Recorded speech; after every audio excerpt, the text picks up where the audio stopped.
You've tuned into Unpause Your Life with Dr. Callie Estes. Your access to success strategies and more to help you move onward and upward with your life. Listen in each week as she interviews others who have really taken their essence to the next level and truly unpaused their life. Now here's your host, Dr. Callie Estes. Hey everyone, welcome to the show. This is Dr. Callie Estes, and I am founder of the Addictions Academy, the Addictions Coach, and Rehab Rescue. Welcome to Unpause Your Life. This is a great podcast where we showcase people who have done something extraordinary with their life. I welcome you, and I hope you enjoy all of our guests. On my way, found a reason to wake up another day. Before we get started, let's hear this short message from one of my supporters. All the things that you won't do. Did you know 81% of Americans would like to become a published author? Chances are you might be one of them. What's stopping you? Writing and publishing a book takes a lot of work and is expensive, right? Well, not anymore. For your next book project, or even your first, team up with Hassle-Free Books. They make it so easy to become an author. They remove all of the fuss and struggle and make it smooth and simple. And it's far more affordable than you could ever imagine. Go to hasslefreebooks.com and use promo code UNPAUSE to receive a 10% discount off of any book project. Get started right away and become a published author in as little as 45 days. For your free 1-hour book formula guide, which will show you just how painless it can be to become an author, head to hasslefreebooks.com today. All right. Thanks again for joining me. Let's get started with today's show. Took a walk down the dark road where they said that I shouldn't go. I knew the dangers of... Welcome to Unpause Your Life with Dr. Callie Estes, the Addictions Coach and the Addictions Academy. I have on a very special guest. Todd, known as the Z-Man, Zalkins, is with us today. And after losing his friend Bradley Knoll to a heroin overdose, Todd, the Z-Man, fights for his life in what will become the worst drug crisis in American history, the opioid epidemic. Against all odds, Todd is able to break a 17-year addiction to prescription painkillers and dedicate his life to helping others who struggle with addiction. In a twist of fate, Todd is presented with an opportunity to help Bradley Knoll's son, Jacob, battle his own addiction with drugs and alcohol. A story of redemption and recovery, The Long Way Back shatters the stigma associated with prescription painkiller addiction and offers a strong message of hope and awareness. Welcome, Z-Man. How are you? Hey, I'm doing great, Dr. Callie. Can I call you Dr. Callie? Is that how you prefer it? Honey, you can call me anything you want. I don't care. It's a pleasure to be here with you. Thank you for having me on. I'm glad you're with us. So tell me about this film you've got going on, because this sounds really interesting. Certainly. The film is called The Long Way Back. And first off, it'll be, you can watch it in your own living room starting on October 17th on Amazon worldwide and, of course, iTunes. The film covers my relationship with the guys in Sublime, whom I grew up with here in Long Beach. And I was unfortunately up there in San Francisco, California, when Brad passed away from a heroin overdose. And you know, at the time, I was about 6 years into my painkiller addiction, and it was a heartbreaking moment when I came to find that Brad had tried to call me at about 4 a.m. just prior to his untimely overdose, and he passed away from the drug of heroin. And you know, I really beat myself up for a number of years, and my addiction spiraled deeper and deeper, ultimately almost dying from OxyContin. And I almost lost my life to the addiction. And years later, I never knew I was going to become an interventionist and a drug and alcohol counselor here in California. And Jacob, who was Bradley's son, was only 11 months old when Bradley passed away. And we all loved Bradley very much. And we loved Jacob. We loved his wife, Troy. And we wanted to look after that little boy. And later on in life, he too, became alcoholic and was suffering in his own way. And it was just a huge, huge moment in my life when the grandfather, who's known as Papa Noel, reached out to me and he said word for word or verbatim, he said, "I can't go through this again." He says, "Can you help us?" And I just dropped what I was doing and we rallied around and we did what we do, which is to help another man. And it's been just a godsend to me. So what was it like to be in active addiction and have your friend in active addiction and watch that happen? Did you feel helpless? Did you feel hopeless? Did it turn you, into more of an addict? Did you spiral out of control? What happened at that point? That's a great question. I had no coping skills. I think when he passed, I was in my late 20s. And as a functioning addict at the time, I was very immature emotionally, and I had very, very, very little coping mechanisms and skills for life. And so that being said, I certainly dove deeper into my addiction. And I think what triggered it even more, Dr. Callie, was that having the knowledge that my friend had reached out to me just to talk and not even knowing what he was reaching out to me for. I wasn't an IV heroin user. And so it wasn't like he was calling to say, "Hey, Z-Man, come over and shoot dope with me." So you ask those questions to yourself. What was my friend calling for? Was he calling just to hang out? Was he lonely? Was he just wanting a friend to be with him?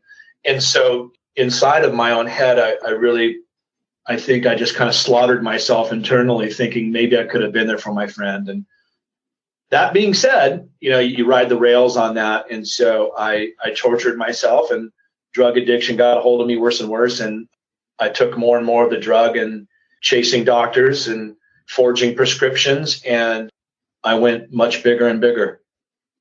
Now, you said forging prescriptions. Did you ever get caught doing that?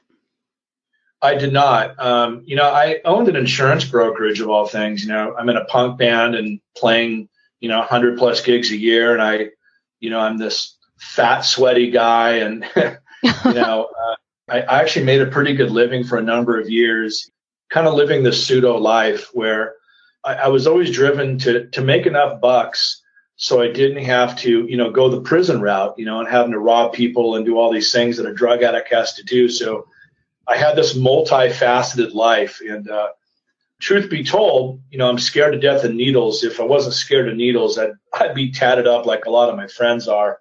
But anyway. You said something very important. You said you're scared of needles. And that's so unique.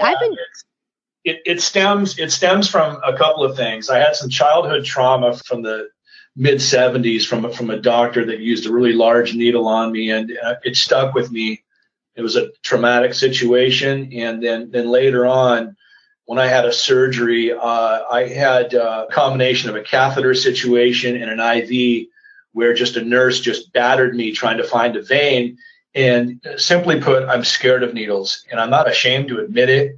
I'm a pussy when it comes to needles. And if you bring a needle near me, it's got to be a pediatric needle, and the light's got to be turned dim. I'll start to shake. I'm just super scared. And if anyone wants to tease me about it, I'll throw you through a freaking window. In 21 years of me doing this, I've only met one other person that was afraid of needles and didn't become an IV drug user because of that. And that's my husband. And he is tatted all over the place. So it's very interesting that you said that. That was your stopping point. Now, when you do interventions, do you run into people that say to you, I snort oxy, I smoke oxy, but I would never put a needle in my arm? Are you seeing that? Oh, yeah. I do. And I have run into that during several interventions, because there's a lot of people who've chosen just to either smoke heroin or snort heroin. Now, to come back to that point, just because I wasn't an IV heroin user does not mean I didn't, believe me when I say, I ramped up my opiate usage to a maximum level. I mean, I was taking 400 OxyContin, 80 milligrams a month. Oh, my God. So I was taking like 16 to 18 of those a day. And I was, on top of that, 2 to 3, 800 micrograms of fentanyl sticks a day, 12 to 14 Norcos a day, and smoking heroin on top of it. I wasn't effing around. And this is to the full level. Now, There's not a lot of people, and this is not some badge or cool factor here, Dr. Callie. I'm not trying to say, hey, look at how gnarly I was. You got to remember, I was on this stuff for a long time. I wasn't on it a couple of years. I had a bunch of surgeries. I had surgeries that I didn't need. I chased and I chased and I sought and I sought. And this was a full-time gig for me. I was fully owned by this drug. I forged prescriptions. I couldn't get away from it. And my disease progressed to a point where I had to have more and more of this stuff. And I was on a bunch of it. And I hated myself. I hated myself for a long time. So how did you get onto the drugs? Did you pick them up on your own, or were you prescribed by a doctor? Yeah, it actually started for me in 1989. I was going to college down in San Diego, and I was working construction, and I took a really gnarly fall, and I herniated 2 discs in my lower back, and this is what prompted it all. And obviously, this is way before anything was even suggestive of a painkiller epidemic. In fact, the only thing prescribed at the time was Vicodin, and the back surgery took place very quickly thereafter. In fact, the back surgery was in February of 1990. The injury was in late 1989. And I had never taken a painkiller in my life. I'd never taken an opiate in my life. You know, I drank alcohol, I did cocaine, and something magical happened with that drug. This warmth, this blanket, this sensation was so magical to me that something in my mind said, oh my gosh, some new doors opened. Something was just so intense. I was like, okay, let's do more of this. So what happened when you went back to the doctor and asked for more? How were you treated there? There wasn't an issue of asking the doctor for more. At the time, the back surgery in this day and age, back in 1990, I had what I called a Disneyland e-ticket. So I was carved up like a Thanksgiving turkey for this radical surgery. So for the first couple of years, getting prescription narcotics was no problem. Get your big pen out. How many do you need? How much pain are you in? Oh, I'm in a lot of pain. I'm in a lot of pain, doc. I hurt all the time. Okay. 200, 300, 400 Vicodins a month. What's the problem? There's no problem. There wasn't a problem because I was in a lot of pain. See, getting the drugs at that particular time was a non-issue because I've got this 8-inch scar on my back. I've got sciatic pain because I had an unsuccessful surgery, Dr. Callie, and I'm in pain, okay? I have got what you call, forget about subjective complaints. I have objective findings. I have legitimate medical necessity for the drug. Big difference. Big difference than, I have a muscle spasm or I've got a little bit of a knee pain. I have a legitimate objective finding. MRIs proved it. Legitimate. I still have these nerve findings, which, you know what? I could have these things the rest of my life. So you were treated like a chronic pain client. You're going to probably be on this for the rest of your life. Let's just keep you comfortable.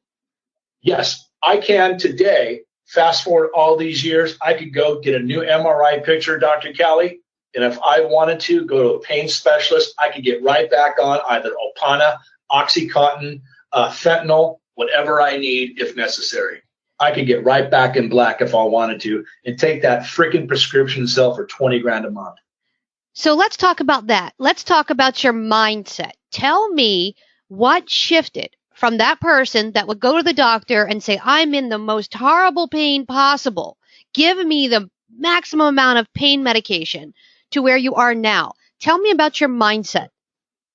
Oh my gosh. Well, hold on.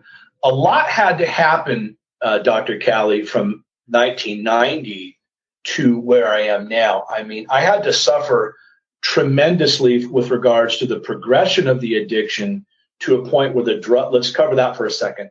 The drugs, first off, had to stop working. Okay. The drugs stopped working. I was in a state of complete desperation to the umpteenth degree. Okay. That I could not measure.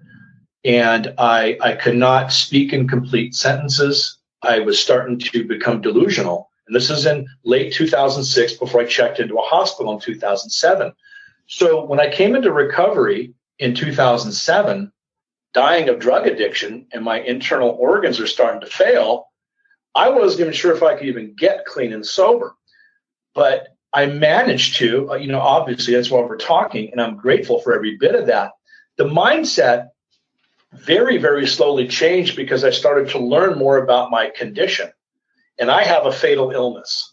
And I've learned through my own recovery and through people who know a lot more than me that if I choose to pick up and use that drug again, then I'm going to die. I will set the cycle in motion again. If I pick up one Vicodin, one beer, one narcotic again, it'll turn that light switch on, and I don't have the power to turn it off, and I'm going to die. And that's a very healthy way for me to look. That's a healthy mindset, Dr. Callie.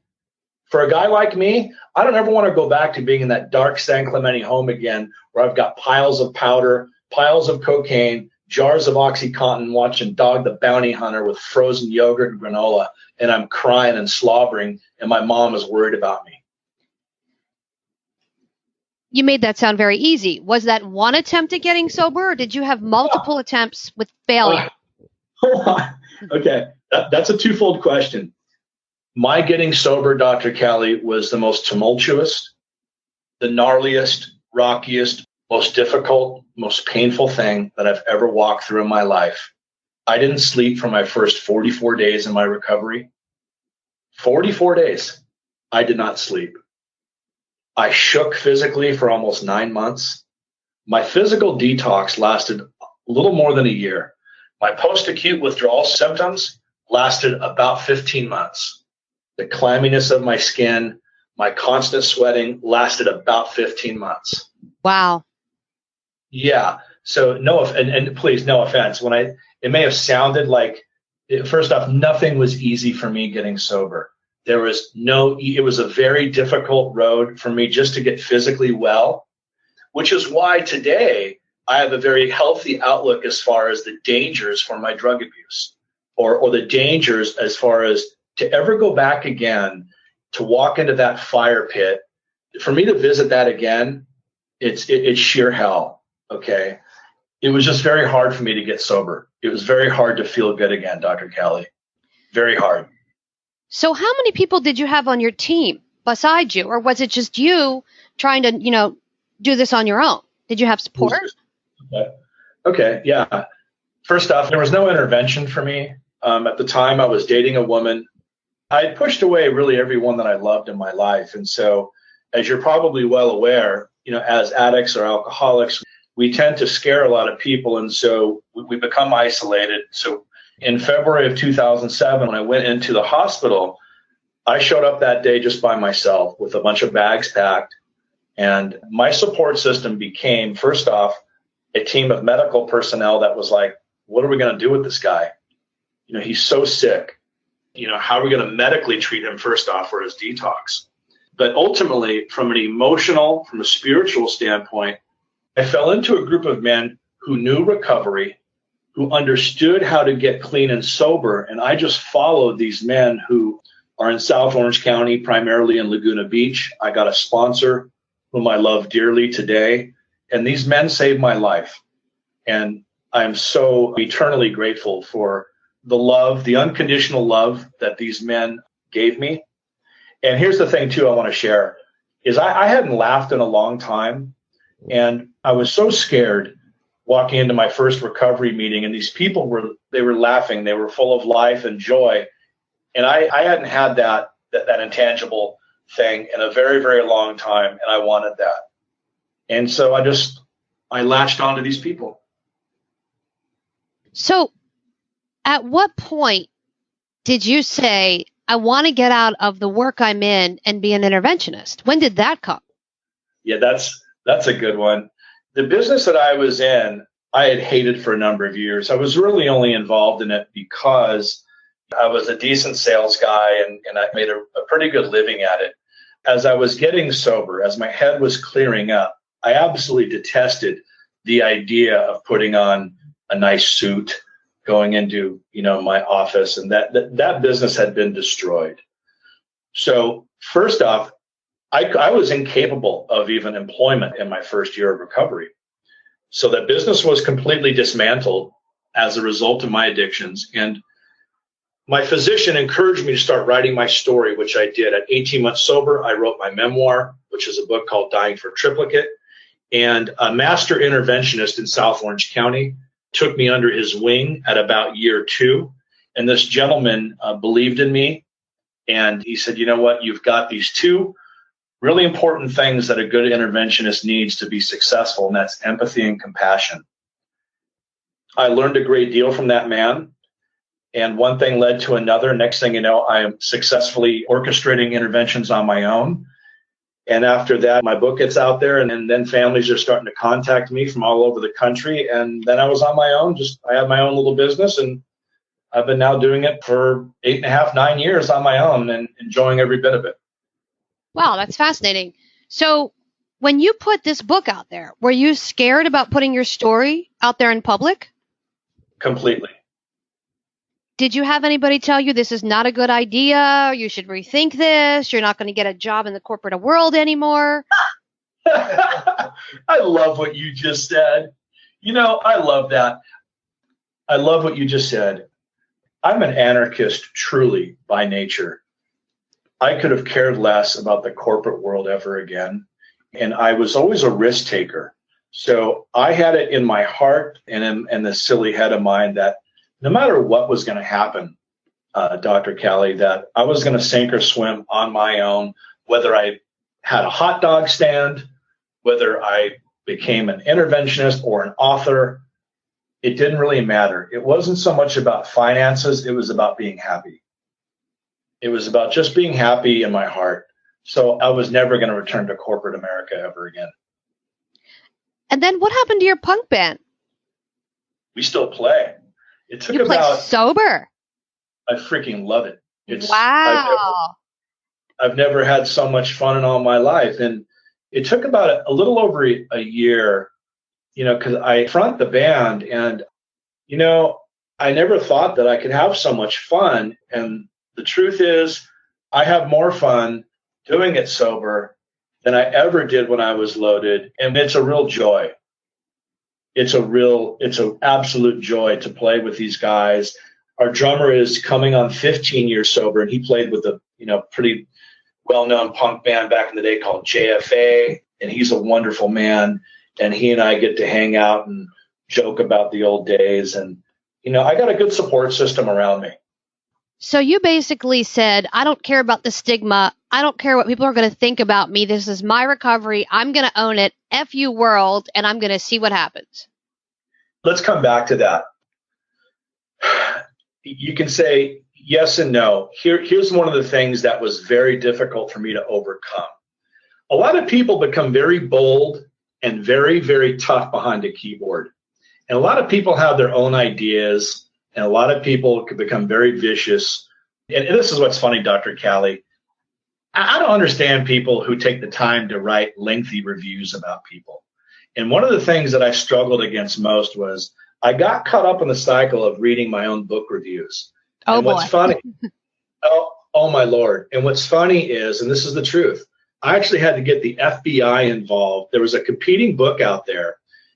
What happened was a reader out there said something to the effect of, if any of you guys want to read a book about real pill addiction, read Todd Zalkins' book, Dying for Triplicate. She was comparing it to another guy's book, which she found was kind of a joke.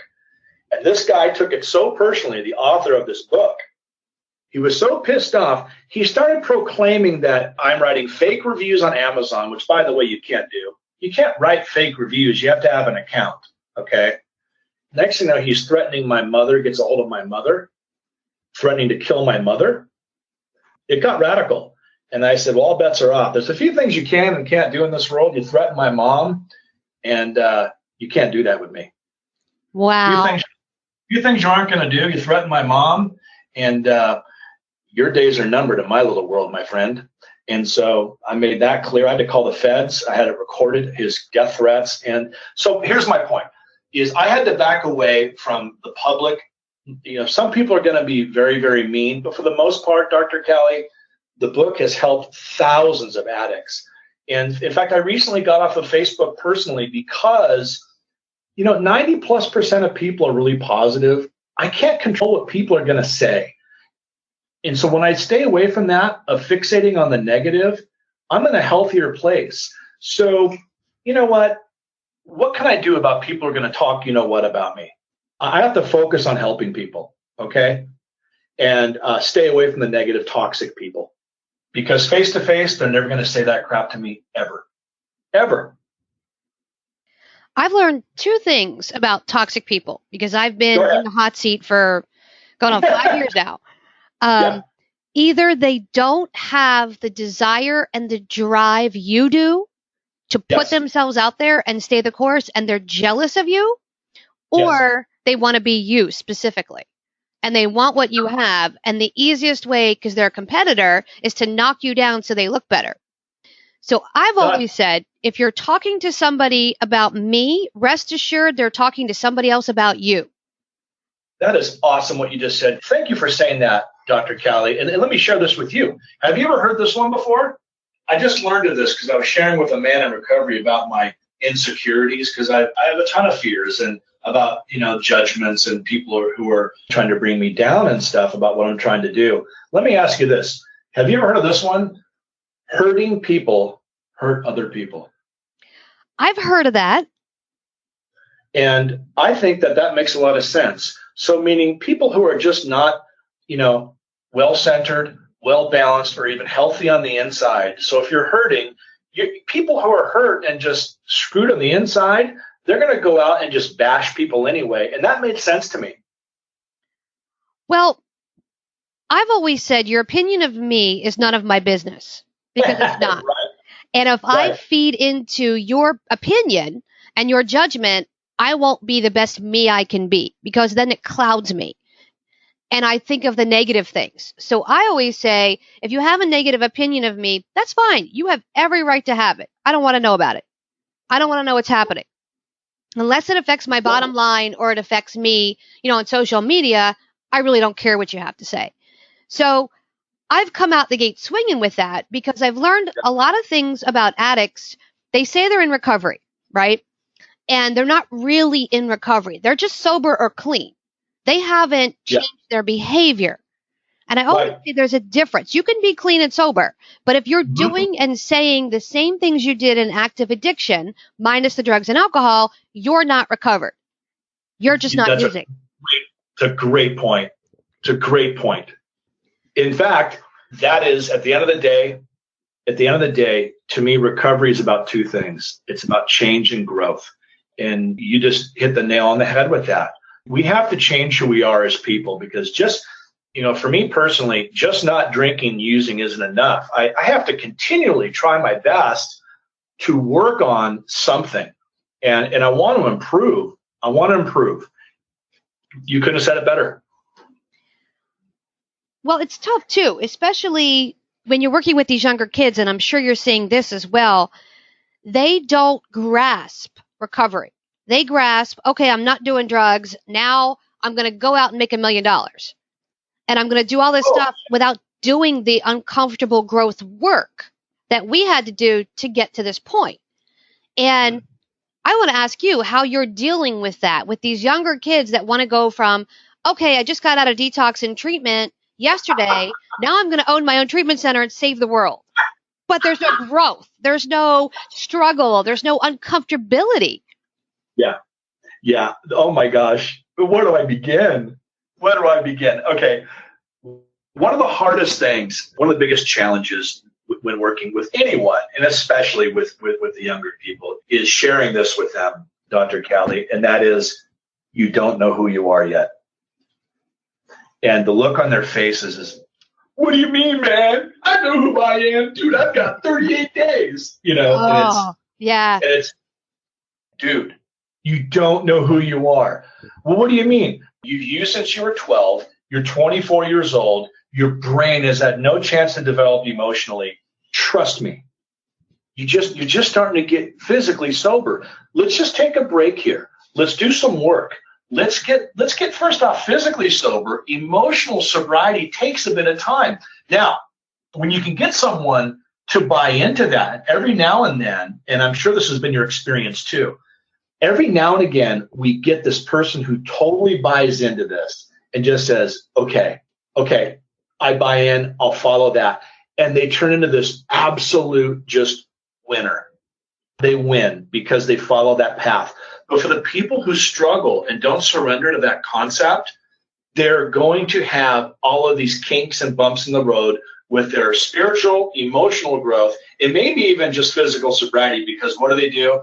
They've got to go out and sleep with chicks. They've got to go out and, like you said, run their own little mini Betty Ford with mommy and daddy's money because they've got recovery wired and buy a couple Beamers because they've got this with their 60-day chip.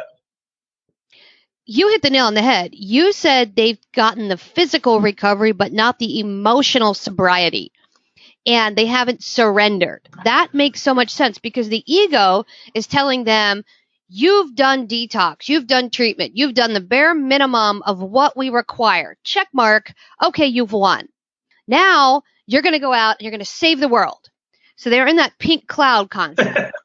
And in the meantime, they're still doing stuff that their 14-year-old drug-addicted self would have them do. Sleeping with girls, posting half-naked pictures on the internet, doing all that nonsense.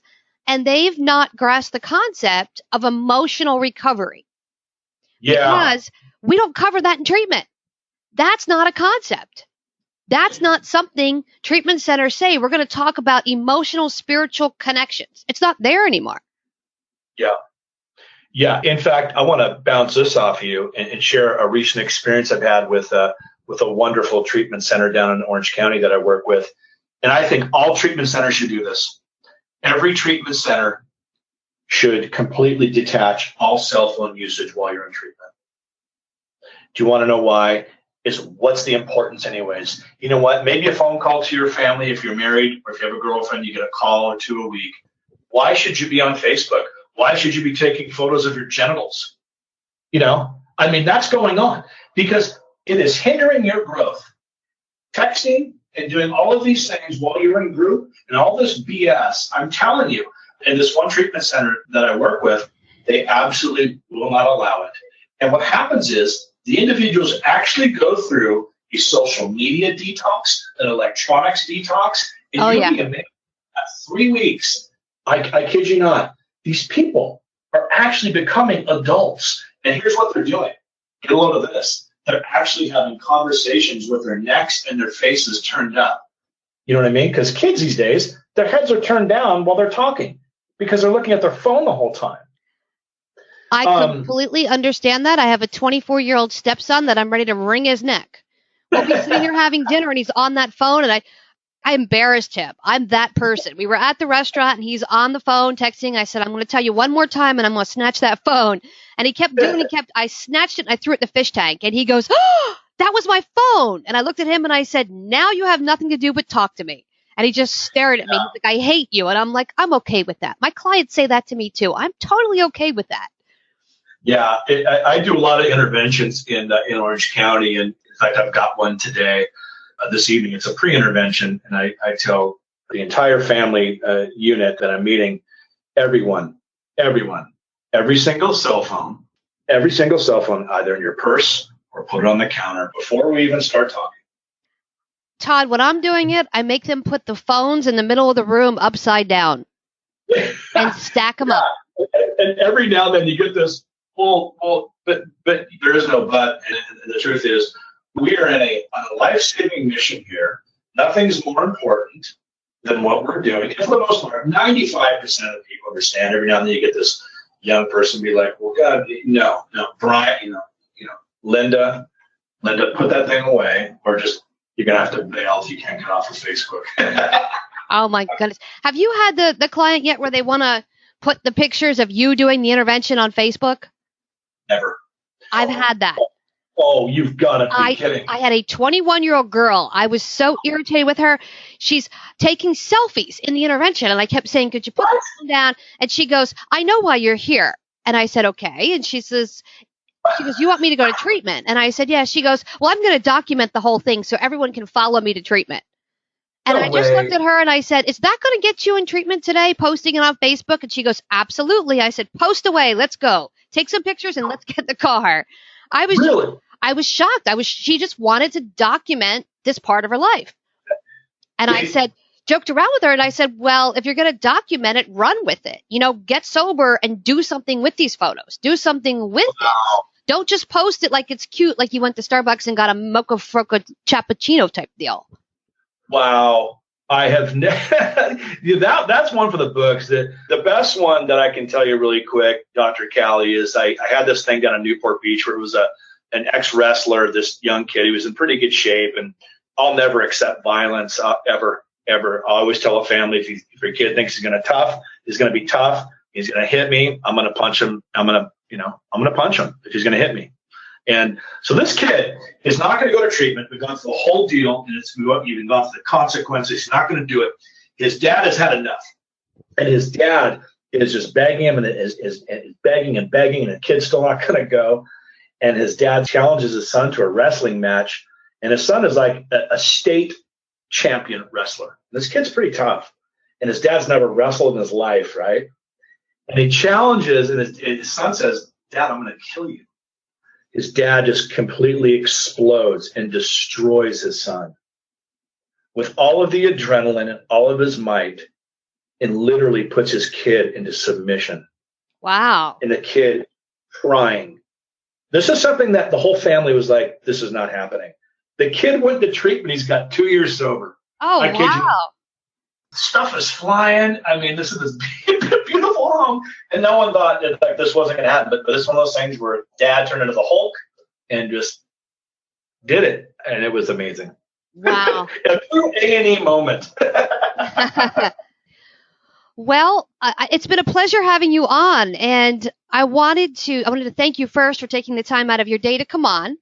And I also want you to be able to plug everything. If you could tell the listeners where to find you, number one, if you're able to be hired for an intervention, tell us where we can find the TV show and where they can buy the book.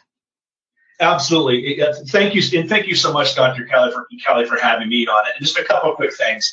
I definitely want to mention our nonprofit treatment foundation, which is called the Knoll Family Foundation, which is going to be opening in 2018. It's in Bradley Knoll's memory, dedicated to treating male musicians, men who are in the music industry suffering from opiate addiction. Check us out.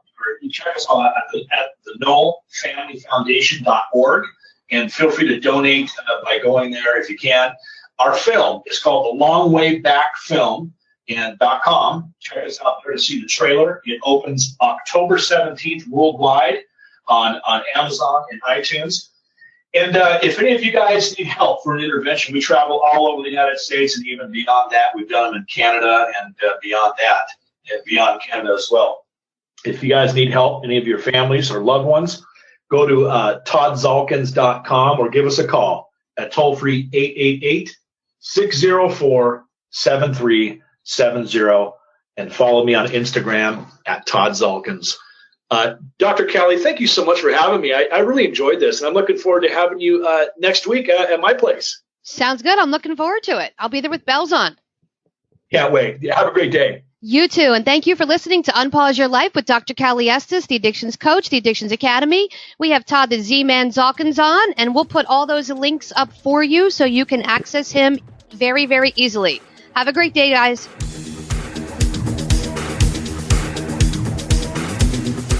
Hey, everyone. Thanks again for listening. I really hope you enjoyed the show today. Head on over to iTunes and Apple Podcasts and leave a comment or review of what you think.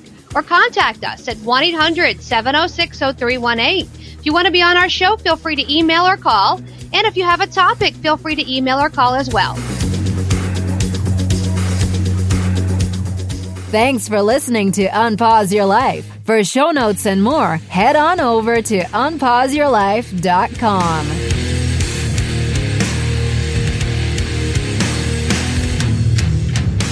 Big shout out to recoveryinnovators.com for help producing this show. Thank you, guys. I took a walk down the long road where they said that I shouldn't go. On my way found a reason to wake up another day. But they needed to show you all the things that you won't do. Find faith or religion.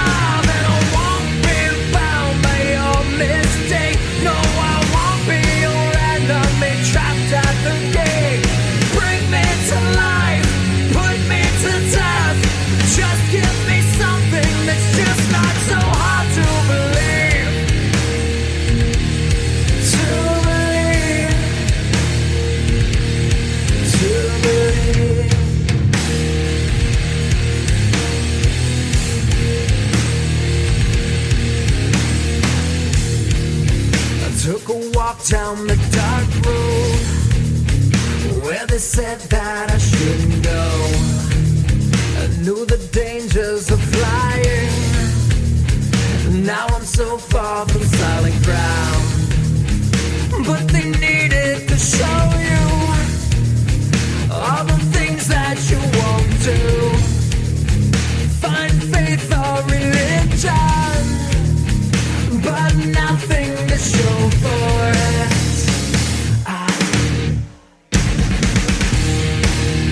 No need to escape, in love with my pain. I may be weak, but I'm alive, still alive. And I won't be bound by your mistake. No, I won't be your enemy, trapped at the gate. Bring me to life, put me to death. Just give me something that's just not so hard to believe. To believe. To believe.